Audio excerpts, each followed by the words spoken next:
wawancara spesial saya hari ini.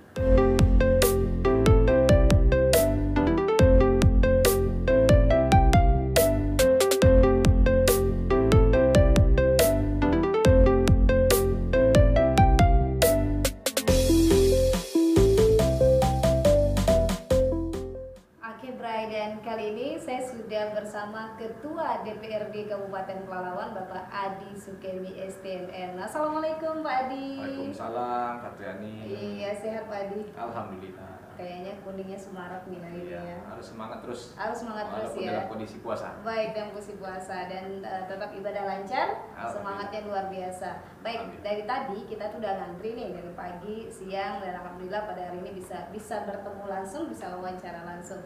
Terima kasih karena sudah menerima kita nih di channel Pak Triani DJ. Oke, kalau kita ini tidak jauh-jauh nih Pak Adi, kita masih bercerita tentang seputar corona. Iya. Karena kita sedang dihebohkan, dunia sedang dihebohkan. Dan selaku atau sebagai Ketua DPRD Kabupaten Pelalawan, masih muda, masih baru, semangat baru, tapi sudah diterpa oleh kondisi yang saat ini memang kurang menguntungkan ya Pak Adi ya. Nah, kira-kira karena ini merupakan DPRD, Dewan yang selalu ada di tengah-tengah masyarakat, merupakan wakil dari rakyat, apa yang sekiranya Dewan lakukan untuk penanganan virus corona atau COVID-19? Baik, terima kasih. Assalamualaikum warahmatullahi wabarakatuh. Terima kasih kepada sahabat Pak Triani yang sudah mendatangi kami dan kemudian untuk ngobrol-ngobrol seputar corona ini. Ya. Apa disampaikan tadi memang bahwa kondisi kita ini sekarang memang menghadapi satu masalah atau ujian ya terkait penyakit wabah yang dialami oleh seluruh dunia, tidak terlepas juga di daerah kita Kabupaten Pelalawan. Nah, kita sama-sama mengetahui bahwa Riau ini termasuk daerah ranking 9 ya di Indonesia, zona merah. Maka itu kita harus lebih waspada lagi bagaimana supaya virus ini tidak menyebar lagi sehingga ranking kita jangan sampai naik lagi ya. Kalau bisa semakin Pelalawan semakin bisa makin turun. Nah, apa yang sudah kita lakukan tentu apa yang sudah dikoordinasikan oleh pemerintah baik pusat sampai daerah, yaitu untuk memutus mata rantai penyebaran virus ini, yaitu dengan mengalokasikan anggaran-anggaran nih, anggaran pembangunan yang sudah kita tetapkan selama ini untuk 2020. Nah, banyak yang harus direalokasikan, dipindahkan lagi untuk pencegahan dan penanggulangan bencana corona ini. Nah, sementara Kabupaten Pelalawan juga harus berpikir ulang bagaimana pekerjaan-pekerjaan atau aktivitas Pemda yang bisa kita alihkan. Nah, termasuk juga kita sudah rapat, kemudian dibimbing oleh Menteri Keuangan dan Menteri Dalam Negeri melalui video conference. Nah, apa yang boleh dilakukan, apa yang tidak boleh dilakukan oleh daerah. Nah, tentu tuntunan inilah supaya semua juga aman nanti. Dan juga kemudian pembangunan, jika ini melayani masyarakat, saya pikir ini juga tidak boleh ditinggalkan pelayanan masyarakat, terutama kesehatan.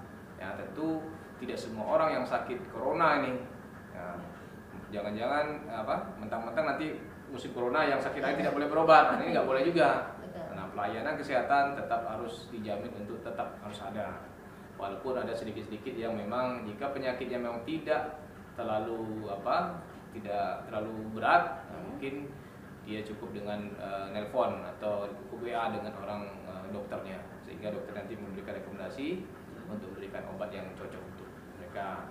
Dan kemudian apa yang kita lakukan, tentu kita dengan pemerintah sudah melakukan menghitung-hitung ulang lagi nih. Nah, termasuk dari kami lembaga DPR, kami juga sudah menghitung nih kegiatan kami yang kira-kira tidak bisa dilaksanakan tahun ini, ya seperti mungkin awalnya ada konsultasi ke Jakarta, kita tiadakan. Ada kunjungan ke mana, misalnya ke Sulawesi, kita tiadakan. Dan kemudian kegiatan reses kita juga, yang mungkin ini reses ini harus mengumpulkan orang, ini kami anggap juga tidak bisa dilakukan, kami potong dulu setengah. Ya tidak semua, Jadi kalau kita potong semua, takutnya nanti corona ini cepat selesai, Ya, akhirnya selesai. Dewan juga nggak bisa melakukan Bergerak kegiatan lagi. lagi. Nah, akhirnya kita potong hampir setengah. Dan kemudian juga kegiatan-kegiatan di kegiatan reses, kemudian BIMTEK, pelatihan-pelatihan untuk anggota Dewan kita tiadakan semua, kita alihkan untuk ya hitung-hitung anggota Dewan ini kegiatan disumbangkan untuk masyarakat kembali lah. Baik, berarti sudah banyak sekali ya yang maksudnya realokasi dana itu memang diperuntukkan khusus untuk pencegahan musibah atau virus corona ini. Baik, selain itu ini kan kebutuhan yang mendesak Ketua. Iya. Artinya masyarakat membutuhkan dengan adanya musibah corona ini atau virus corona ini banyak hal yang berubah. Masyarakat ekonominya makin sulit. Apa juga yang dilakukan oleh Dewan sendiri? Mungkin bekerja sama dengan stakeholder lain untuk memberi bantuan atau apa? Ya. Nah, kami bersama pemerintah selalu menghimbau kepada seluruh masyarakat, terutama masyarakat yang mempunyai kemampuan lebih, dan kemudian juga perusahaan-perusahaan yang memiliki karyawan yang cukup besar. Nah, mereka juga pertama yang harus mereka lakukan adalah mereka melakukan pengamanan terhadap karyawan mereka sendiri. Dari sisi pertama karyawan yang keluar masuk perusahaan atau keluar masuk dari daerah lain, misalnya dia tinggal di luar Pangkal Kerinci, mereka juga harus mendata. Kalau karyawannya baru pulang dari zona merah, nah mereka juga harus wajib mengkarantina karyawannya. Nah, oleh itu hampir seluruh perusahaan yang ada di Kabupaten Pelalawan ini mereka sudah inisiatif melakukan hal itu. Pertama dengan mereka menyiapkan alat-alat kesehatannya, pengukur suhu, dan kemudian kalau karyawan itu ada terindikasi sakit, demam, batuk, pilek, lebih baik dirumahkan dulu. Nah, seperti itu. Dan kemudian memang dampak dari corona ini sangat luas ya. Dari sisi kesehatan sudah pasti. Nah, kemudian sisi ekonomi pasti sudah berdampak. Kita sudah melihat bahwa banyak yang pekerja-pekerja harian mereka sudah tidak bekerja lagi. Kemudian pedagang-pedagang juga secara ini penjualan juga sangat menurun. Nah, ini juga harus menjadi perhatian dari pemerintah. Nah, oleh karena itu pemerintah tahap awal ini bagaimana supaya kebutuhan dasar dari masyarakat ini terpenuhi. Ya, salah satunya sembako lah. Sembako. Nah, kita dari dinas sosial sudah punya data dan mereka juga mengumpulkan bantuan-bantuan yang baik dari perusahaan, dari BUMD, kemudian dari pihak-pihak swasta, kemudian perorangan dikumpulkan satu, nanti kemudian untuk disalurkan. Nah, dinas sosial kemarin sudah beberapa kali turun, ya, mengatasnamakan pemerintah, dan kami juga dari DPR mendampingi ya ke rumah-rumah warga yang berdampak terhadap COVID ini, ya dari sisi ekonomi mereka. Nah, dan data itu tentu yang paling valid adalah orang dinas sosial. Ya, jadi aturannya ketika mereka sudah penerima PKH atau bantuan dari pusat, mereka tidak boleh lagi terima ini, harusnya begitu. Seharusnya. Nah, jadi tidak tumpang tindih nih. Jadi nanti mentang-mentang rumahnya miskin, mereka sudah PKH-nya dapat, kemudian dapat sembako lagi, sementara masyarakat lagi yang berdampak kan banyak. Kita mungkin melihat di rumah itu dia punya sepeda motor, tapi kan wajib juga diberi bantuan karena mungkin mereka ini kena efek tadi. Biasanya mereka mungkin ojek, sekarang sejak ada corona mereka tidak bisa narik lagi. Ya, karena memang dirumahkan kan. Dirumahkan. Baik, berarti ini sudah ada kerjasama Dewan sendiri dengan pemerintah untuk sama-sama meluncurkan bantuan di tengah-tengah masyarakat. Nah, kalau ini menarik sekali Ketua, karena namanya juga anggota Dewan. Anggota Dewan itu adalah wakil rakyat, harus ada di tengah-tengah masyarakat. Nah, sebagai Ketua DPRD sudah kemana saja kan memberi bantuan di tengah-tengah masyarakat? Memang sudah turun, ini kan sibuk rapat terus kan? Rapat terus, nah, ini apakah sudah turun di tengah-tengah masyarakat? Jadi kegiatan-kegiatan kita di DPR ini bersama kawan-kawan DPR yang lain lah. Kami itu lebih banyak di daerah-daerah, di kecamatan. Ketika kami tidak punya rapat yang dikiranya penting di kantor, kami lebih banyak di daerah, di kecamatan dan dapil kami masing-masing.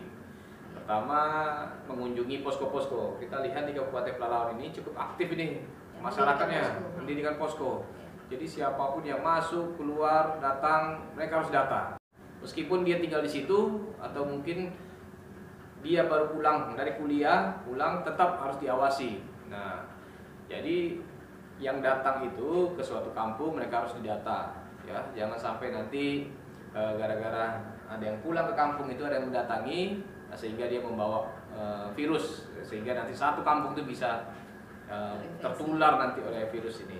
Nah, kayak itu saya mengucapkan apresiasi nih, setiap saya kunjungi desa-desa dan mereka juga aktif tanpa pandang bulu, siapapun datang, termasuk bupati, termasuk ketua DPR, termasuk anggota DPR, mereka akan periksa, mereka suruh cuci tangan.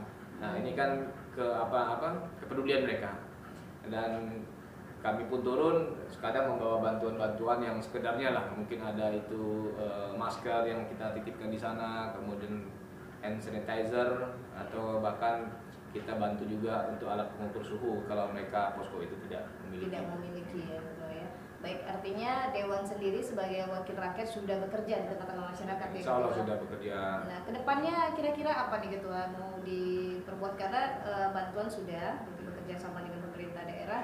Mungkin ada program-program ke depan untuk pencegahan selanjutnya atau juga untuk lebih dekat dengan masyarakat, ada direncanakan rencana gitu. Jadi menurut saya bahwa sosialisasi kita ini terhadap pencegahan virus corona ini sangat penting ini. Jadi bisa dilakukan oleh seluruh masyarakat kita. Tapi kadang ada yang masyarakat itu tidak mengetahui secara jelas tentang virus corona, jadi maka mereka terlalu berlebihan, ya. Terlalu berlebihan, siapapun tidak boleh melakukan apa di daerah itu kan, terlalu berlebihan. Oleh karena itu termasuk juga seperti orang berobat, kemudian ada orang kematian. Tidak semua orang yang meninggal itu kena corona. Iya. Jadi kalau musim ini orang curiganya yang meninggal itu kena corona. Kalau ada corona mereka tidak berani menguburkan, harus pakai APD. Nah, itu yang berlebihan menurut saya. Jadi sosialisasi ini penting, makanya kita minta dari Dinas Kesehatan, bidan-bidan desa, kemudian Pak Kapolsek dan kawan-kawannya di bawah, mereka memberikan pencerahan lah kepada masyarakat bahwa kita tahu nih penyebarannya seperti apa, pencegahannya seperti apa, dan kemudian apa yang harus kita lakukan. Nah, kemudian juga himbauan-himbauan kepada pemerintah, ke masyarakat selalu disampaikan bahwa pentingnya mencuci tangan dan kemudian memakai masker ketika keluar rumah, dan tetap di rumah saja ketika tidak ada kegiatan yang mengharuskan kita harus keluar rumah, ya, lebih baik di rumah saja. Nah, ini Ketua, kalau berbicara tentang di rumah saja, kalau di Pekanbaru udah termasuk zona merah dan kita juga termasuk zona merah, tapi tanggapan sebagai Ketua DPRD mengenai PSBB itu belum bisa dilakukan di Kabupaten Pelalawan. Ini kan sebagai wakil rakyat mungkin bisa sampaikan ke masyarakat, kenapa hal ini belum bisa, kenapa kita belum butuhkan gitu, gimana? Nah, PSBB ini diterapkan di daerah-daerah yang memang terindikasi penyebaran virus itu cukup cepat, ya, cukup cepat, dan kemudian kemampuan dari daerah itu untuk menjamin ketersediaan kebutuhan pokok masyarakatnya juga harus kita pikirkan. Nah, penerapan ini juga kan harus ada persyaratan ini. Implikasinya apa nih? Ketika diterapkan, pertama pemerintah harus menjamin bahwa masyarakatnya bisa makan pada hari itu tanpa mereka tidak harus keluar rumah. Nah, apakah kita sudah bisa? Nah, pemberlakuan ini bagus ketika semua instrumen itu sudah siap. Nah, kalau Kabupaten Pelalawan ini memang dia daerah lintasan. Orang mau ke Pekanbaru melewati Pelalawan dulu.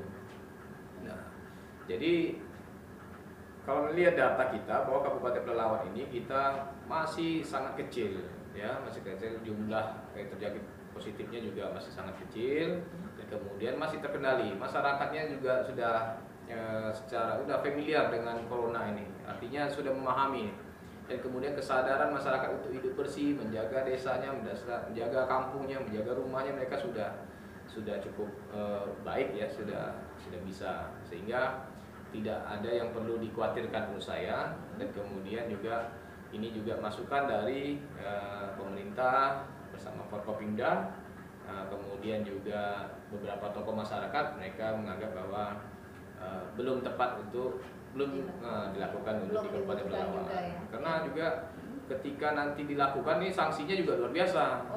Ada sanksi. Nah, ini masyarakat harus tahu, ya. Kalau ini sempat nanti diberlakukan, tidak boleh ada yang keluar rumah. Ketika ada yang keluar rumah nanti akan ditangkap, disanksi. Nah, ini nanti mereka kena denda lagi, kena tahan kan, Ya, sehingga betul nanti sekali. kita susah. Mereka tidak keluar, mereka tidak makan, kecuali kita sudah punya orang-orang atau badan untuk mengantarkan makanan-makanan ke rumah mereka dan menjamin kehidupan, kebutuhan mereka, ya tidak apa-apa. Nah, jadi memang ini seperti dua sisi logam ya yang harus kita perhatikan betul. Nah, saya kira memang dibutuhkan pengertian dari masyarakat bahwa penerapan PSBB ini penting, tapi juga Tidak harus semudah. memperhatikan juga Baik. efek-efeknya nanti ke belakang kepada masyarakat kita. Baik. Bagi ini merupakan edukasi bagi masyarakat. Jadi PSBB itu bukan suatu hal yang mudah untuk diterapkan. Banyak sekali, jadi pemerintah daerah itu banyak pertimbangan ya. Dan kita juga tahu bahwa masyarakat kita ini memang harus ada beberapa orang yang harus keluar rumah gitu. Memang kalau tidak keluar nanti ekonomi juga bakal ini ya. Baik, itulah sebagai ketua DPRD Kabupaten Pelalawan ini banyak beban yang dipikul tentunya. Banyak hal yang tentunya harus diamanahkan oleh masyarakat, harus dilaksanakan. Nah, ke depan kita memang berharap corona ini selesai ya, di akhir tahun selesai. Ke depan ada yang ingin dilakukan oleh Dewan mungkin? Ya, kami selaku Dewan tentu memahami tugas dan fungsi anggota Dewan. Pertama, menjamin bahwa program pemerintah itu berjalan sesuai on the track ya. Kemudian karena memang ada visi misi Kabupaten Pelalawan ini dalam hal pembangunan, ada hal yang harus dicapai. Dan kemudian dalam kondisi yang seperti ini tentu ini ada perubahan-perubahan ya. Perubahannya cukup besar karena ini merupakan wabah yang tidak bisa dipikirkan sebelumnya, sehingga ini memang dituntut pemerintah dan Dewan juga bisa sinergi jalannya. Dan kemudian mari kita bekerja bersama-sama, ini tanggung jawab kita. Dari sisi menjaga kesehatan masyarakat itu lebih penting, dan kemudian juga pembangunan di kabupaten kita juga lebih penting. Dan tidak lupa juga untuk keamanan. Nah, tadi salah satu yang tertinggal menurut saya keamanan ini, karena memang sekarang sudah mulai banyak orang dirumahkan dan kemudian pengangguran meningkat, kebutuhan pangan juga tinggi, sehingga kadang tingkat kejahatan atau kriminal juga sudah mulai timbul, dan mungkin harus kita antisipasi nih. Kita antisipasi. Ya, karena mereka tahu bahwa aparat kita disibukkan dengan menjaga nih. Nah, sehingga ini kesempatan bagi orang-orang yang punya niat-niat tidak baik untuk melakukan pencurian, tidak kriminal. Dan kemudian kita tadi berbicara tentang tenaga medis, kemudian bicara tentang kesiapan pemerintah daerah. Kita sudah mendirikan call center juga ya Ketua ya di Kabupaten Pelalawan, sehingga tidak ada lagi masyarakat ketika tetangganya pulang kampung atau pulang datang ke rumah itu harus mengisolasi diri ya, atau isolasi mandiri. Dan itu bisa, kalau tidak mau bisa dilaporkan melalui call center, dan kita memang harus langsung gitu mengantisipasi dan langsung berkonsultasi dengan dinas kesehatan, dengan stakeholder yang lain. Nah, ada hal yang terlupa nih Ketua, guru. Karena memang anak tidak sekolah, sekolah-sekolah diliburkan. Kalau guru pegawai negeri itu hal biasa. Ini guru swasta. Nah, ini dititipkan, katanya titip pertanyaan. Apa kira-kira yang solusi yang bisa ditawarkan bagi guru-guru swasta? Guru swasta ini ya. Ini memang agak sulit memang, tapi mungkin adakah kedepannya perhatian khusus gitu. Ini perencanaan saja. Kita masuk perencanaan. Iya, saya kira dampak dari COVID ini hampir semua lini ya. Kalau tadi guru-guru swastanya juga menitipkan itu, ya saya kira juga memang ini suatu yang harus kita perhatikan, kita carikan solusinya. Nah, orang yang berdampak, siapapun yang berdampak terhadap COVID ini harus mendapatkan bantuan dari pemerintah ya. Mungkin sebelum corona ini mereka bisa menghidupi keluarganya untuk 1 bulan ya, tapi karena ini corona ini harus dirumahkan, karena ini perintah dari pemerintah.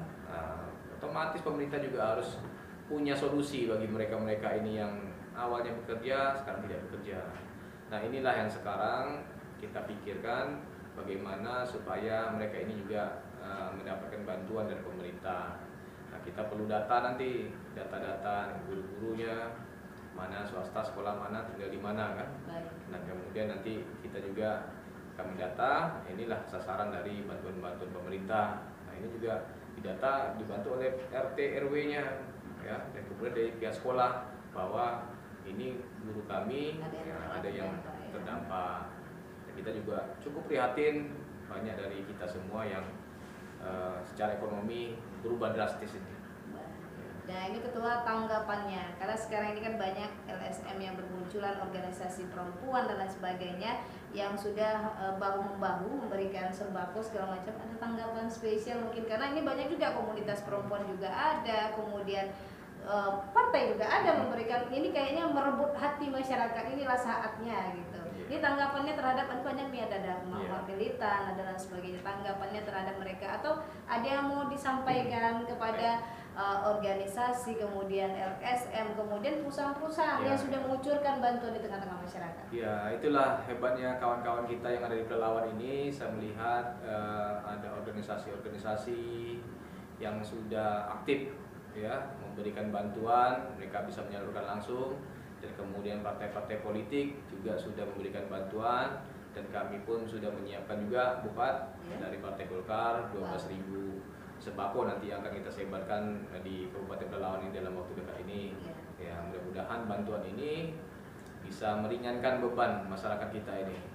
Dan saya lihat juga beberapa perusahaan, kemudian swasta, kemudian BUMD, seluruh unsur masyarakat mereka sudah mulai bergerak membantu. Mana yang tercecer nanti, mana yang tidak dapat, mungkin bisa nanti berkoordinasi dengan kami nanti ya supaya semua masyarakat ini juga mendapatkan. Kadang ini karena data kita tidak valid ini, bahkan satu rumah itu bisa mendapatkan bantuan 2-3. Sebenarnya RT RW-nya perlu kita data dari RT RW-nya.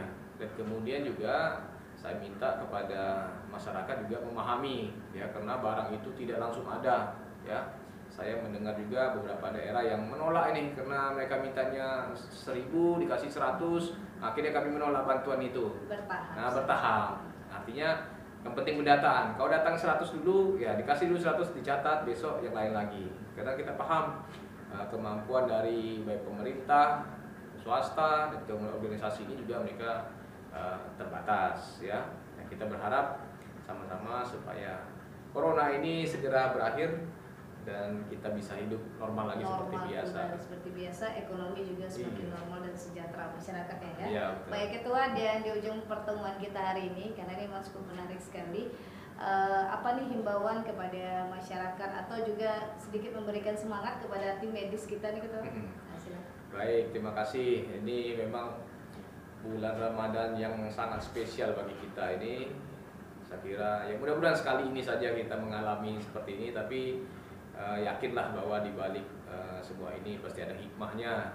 Dan kemudian saya berharap pada seluruh masyarakat untuk selalu berbaik sangka ya, berbaik sangka, dan semua ini adalah cobaan ujian bagi kita semua bagaimana kita menghadapi ini. Kalau kita pandai bersyukur, ya mudah-mudahan kita akan segera dilepaskan dari masalah ini. Dan kalau kita kufur, ya tentu ini akan memperparah kita sendiri. Karena kayak itu saya mengajak kepada seluruh masyarakat supaya mari sama-sama kita selalu bersyukur dan kemudian berusaha untuk bagaimana supaya kita terhindar dari penyebaran virus corona ini. Dan terutama kepada para tenaga medis ini yang bekerja siang malam, ya bahkan mereka salah satu orang-orang yang berada di garda terdepan ini ya. Mereka bekerja siang malam, mereka 24 jam, dan mereka juga kadang terbatas waktu untuk berkumpul dengan keluarga ya. Nah, oleh karena itu tetap semangat ya. Kami selalu bersama kalian, kami selalu mendoakan semoga seluruh tenaga medis kita ini selalu dilindungi oleh Allah Subhanahu wa taala, dan kemudian dapat balasan imbalan pahala yang berlipat ganda. Dan kami berusaha bagaimana memenuhi kebutuhan-kebutuhan dari Bapak Ibu tenaga medis. Seperti kemarin kita sudah mendapatkan terima bantuan APD dari baik dari perusahaan swasta dan kemudian dari pemerintah, dan kemudian dari kawan-kawan DPR juga. Dan kemudian kami juga sudah mendorong pemerintah bagaimana memberikan insentif kepada tenaga-tenaga medis ini supaya mereka bisa lebih bersemangat bekerja. Nah, seandainya mereka ini disuruh memilih, diberi insentif asal tidak bekerja, mungkin saya rasa mereka tidak mau bekerja. Tapi karena ini merupakan sumpah jabatan mereka tanpa diiming-iming insentif pun mereka tetap bekerja siang malam. Tapi ini adalah upaya dari pemerintah bahwa memberikan insentif kepada tenaga medis ini. Terima kasih Ketua atas Sama-sama. waktunya hari ini dan oke Bray, hari ini saya cukup bahagia sekali kita sudah mendapatkan informasi-informasi terkini dan wawancara spesial ini dapat juga didengar langsung atau dilihat langsung di channel Patria TV. Assalamualaikum warahmatullahi wabarakatuh. Waalaikumsalam warahmatullahi wabarakatuh.